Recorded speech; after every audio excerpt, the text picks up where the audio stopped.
Isaac Newton, figure emblématique de la pensée moderne et parangon du rationalisme scientifique, s'est vu rétrospectivement déifié comme l'architecte du cosmos, celui dont les lois de la gravitation et les fondements du calcul différentiel ont irrémédiablement modifié notre perception du monde naturel. Cependant, derrière cette façade d'un savant dévoué exclusivement à la déduction empirique, se dissimule une âme torturée et une pensée hantée par la quête d'une vérité métaphysique transcendant la simple appréhension des phénomènes matériels. Il serait réducteur de le cantonner au rôle de l'observateur et du découvreur, sans tenir compte de son cheminement intérieur, fait de tourments mystiques, de spéculations religieuses et d'une volonté incessante de s'unir à l'ordre divin qui présiderait à la structure même du monde.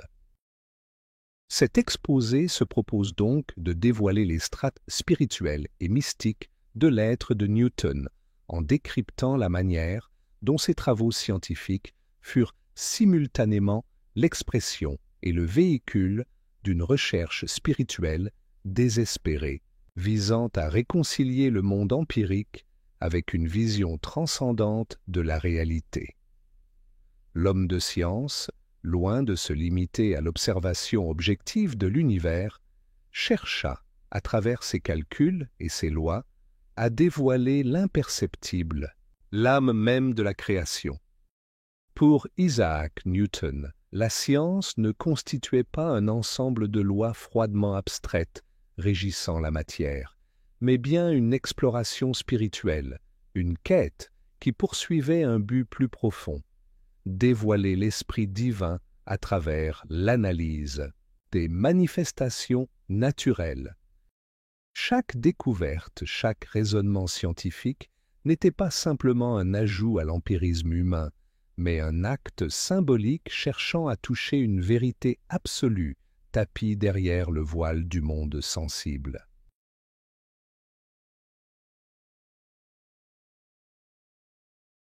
Dans l'alchimie, Isaac ne se contentait pas d'étudier des transformations matérielles.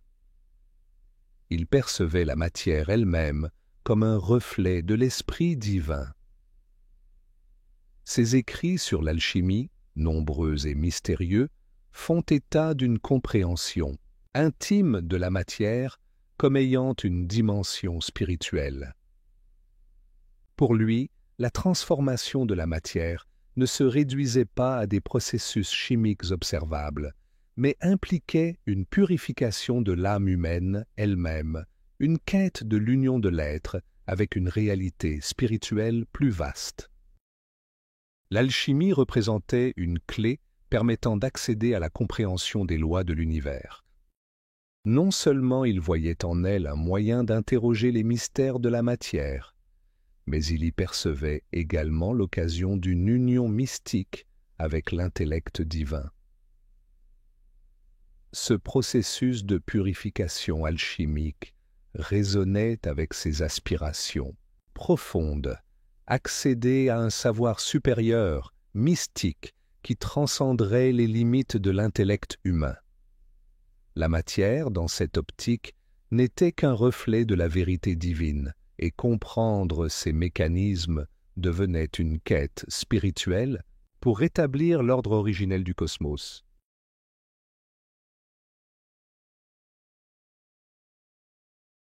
La rigueur mathématique, loin d'être un simple outil de calcul dans ses mains, incarnait une démarche religieuse et spirituelle. Pour lui, les mathématiques étaient le langage même du divin, une forme de pensée pure, capable d'exprimer l'harmonie universelle et la perfection divine.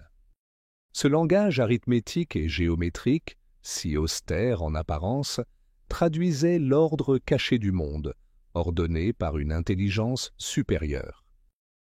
Les équations mathématiques, les lois de la mécanique céleste et les principes de la gravitation étaient bien plus qu'une simple modélisation des phénomènes naturels.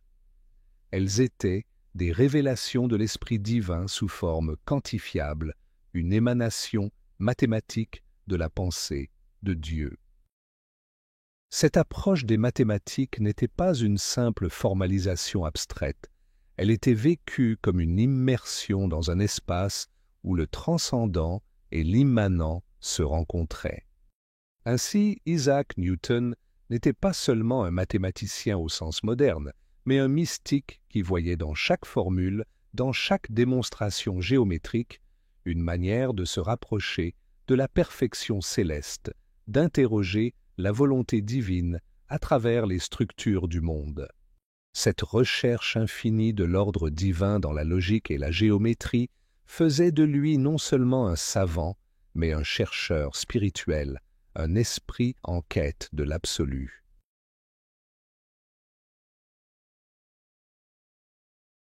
Loin des dogmes religieux classiques de son époque, Isaac se consacra à une interprétation profondément personnelle et mystique des Écritures, qu'il considérait comme un recueil de révélations codées, contenant une vérité cachée que seul un esprit éclairé pouvait percer. Son approche de la Bible, nourrie par une rigueur méthodique, n'était pas uniquement théologique, mais comportait une dimension mathématique et alchimique profonde, dans la mesure où il cherchait à calculer des significations profondes et cachées dans les textes sacrés.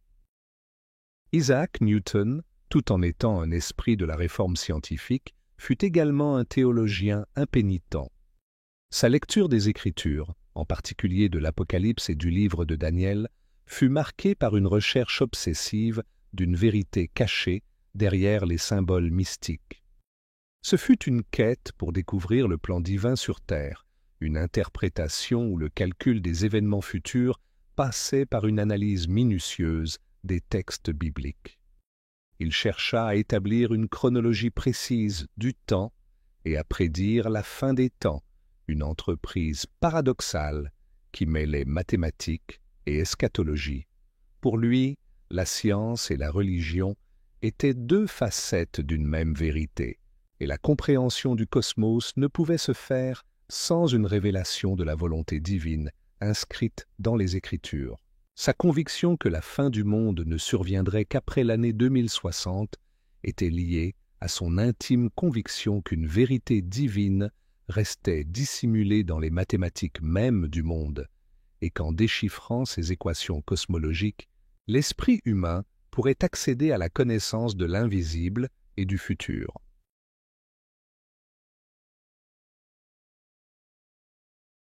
Dans sa pensée, la notion de Dieu ne se contentait pas de remplir un rôle de créateur et de législateur moral, mais agissait comme l'intellect supérieur, organisant et régissant les lois naturelles avec une précision mathématique. La gravitation, loin d'être une simple force mécanique, représentait pour Newton l'action directe d'une volonté divine qui maintenait l'harmonie du monde. Loin d'un univers régi par des lois impersonnelles, il imaginait un cosmos en perpétuelle interaction avec une volonté divine, gouvernée par une rationalité transcendante. Ce concept d'un univers ordonné par un Dieu mathématicien témoignait d'une vision du monde profondément spirituelle, où la science devenait le moyen de déchiffrer une réalité supérieure.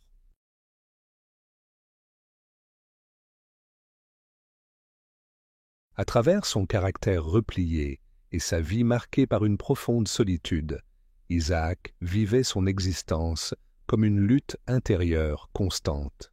Son tempérament insulaire, son isolement volontaire du monde social et scientifique étaient les témoins d'une quête personnelle pour découvrir la vérité. La tension entre la nécessité de se dévouer entièrement à la compréhension du monde physique et l'impératif spirituel de se rapprocher de l'intellect divin forgea une personnalité complexe, souvent dominée par l'isolement. Isaac Newton, tout en étant reconnu comme l'un des plus grands génies scientifiques de son époque, demeurait, au fond de son être, un chercheur de vérité plus spirituelle qu'intellectuelle, un être en quête de réconciliation entre son être rationnel et sa soif transcendante de Dieu. Cette dualité entre l'homme de science et l'homme spirituel créa une tension qui ne se résolut jamais, Newton étant à la fois à la recherche de la science parfaite et de la vérité divine.